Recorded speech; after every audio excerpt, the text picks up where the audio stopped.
ہم جس دور سے گزر کر آئے ہیں، ہم نے کوٹا سسٹم دیکھا. تم جوان ہو رہے ہو، تم اس کو فیس کرنے جا رہے ہو. آج 20 اور کوٹا سسٹم کس چیز میں ہے؟ علم حاصل کرنے جاؤ تو ڈومیسائل پوچھتے ہیں کہ باپ کہاں پیدا ہوا تھا. ہماری سندھ کی حکومت نے ہم پر جاب لینے پہ اور تعلیم حاصل کرنے پہ کوٹا لگا رکھا ہے کہ ہمارا کوٹا ہے،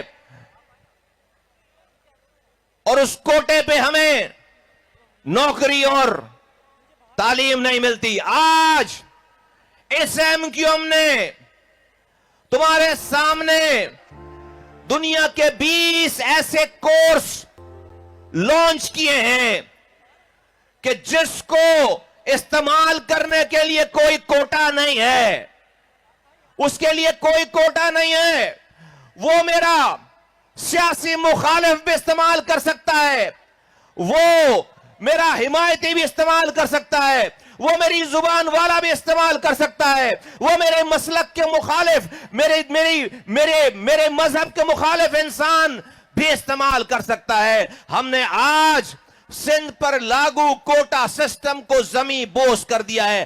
اب ہمیں کسی کالج کے آگے جا کر کوٹا سسٹم کے لیے ڈومیسائل دینے کی ضرورت نہیں ہے. آج جس تعلیم کو حاصل کر کے لاکھوں ڈالر کمائے جا سکتے ہیں، وہ ایم کیو ایم نے تمہاری انگلیوں کے اندر، تمہارے ہاتھوں کے ہاتھ میں دے دیا ہے، تمہارے فونوں میں دے دیا ہے. آج کے سارے سیاستدان اور سیاسی پارٹیاں جو کہ سندھ میں خاص طور پر شہری علاقوں کے سندھ کی نمائندگی کا دعویٰ کرتی ہیں، وہ فیل ہو چکی کہ انہوں نے کچھ بھی نہیں کر کے دیا. آج اگر سندھ کے شہری علاقوں اور پورے پاکستان کے نوجوانوں کی کسی کو فکر ہے اور عملی طور پر اگر کوئی کچھ کر رہا ہے تو وہ ایم کیو ایم ہے. ایم کیو ایم پاکستان ہے. آج اے نوجوانوں، اے حیدرآباد کے نوجوانوں، آج کا یہ منظر پورے پاکستان کے لیے صبح 9 ہے. آج کا یہ منظر پورے پاکستان کے لیے امید کی کرن ہے. آج ایم کیو ایم نے اس حیدرآباد کے مصطفیٰ گراؤنڈ میں وہ کر دیا ہے جو پاکستان کی بڑی بڑی پارٹیز بھی نہیں کر سکیں. آج ہم صرف نعرے نہیں، آج اس دنیا میں 2 ہی مسائل ہیں: معاش کا مسئلہ ہے، روزگار کا مسئلہ ہے، اور علم حاصل کرنے کا مسئلہ ہے. جس قوم نے ان دونوں ایشوز کے اوپر قابو پا لیا، وہ قومیں سب کو پیچھے چھوڑ جاتی ہیں. آج ہم نے رونے گانے کے بجائے، کمپلین کرنے کے بجائے، فریادیں کرنے کے بجائے، آج ہم نے کوٹا سسٹم کو ایبولش کر دیا. آج ہم نے ایم کیو ایم نے پڑھائی پر جو کوٹا ہے، ہم نے دنیا کو تمہاری قدموں میں لا کر ڈال دیا. آج ایم کیو ایم، اگر تم ہمارے اوپر حیدرآباد کے دروازے بند کرو گے، ہم پوری دنیا میں جا کر اپنے لیے روزگار ڈھونڈیں گے. ہم نے آج وہ کر دیا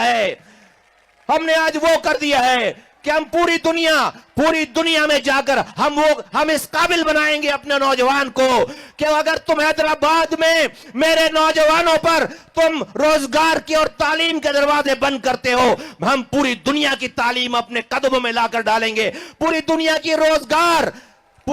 کے روزگار کو اپنے قدموں میں ڈالیں گے. اے ہم پر کوٹا لگانے والوں، تم ہمارے پاس نوکریاں کرنے آؤ گے انشاءاللہ تعالی آئندہ آنے والے دنوں میں. بولو، ہم پر کوٹا لگانے والوں، ہم سے نوکری کی بھیک مانگنے آؤ گے. بولو تیار ہو نوجوانوں، حیدرآباد کے نوجوانوں، تیار ہو سیکھنے کے لیے؟ تیار ہو نوکری ڈھونڈنے کے بجائے نوکری دینے والا بننے کے لیے؟ تیار ہو؟ پوری دنیا تمہارے قدموں میں ہوگی انشاءاللہ تعالی.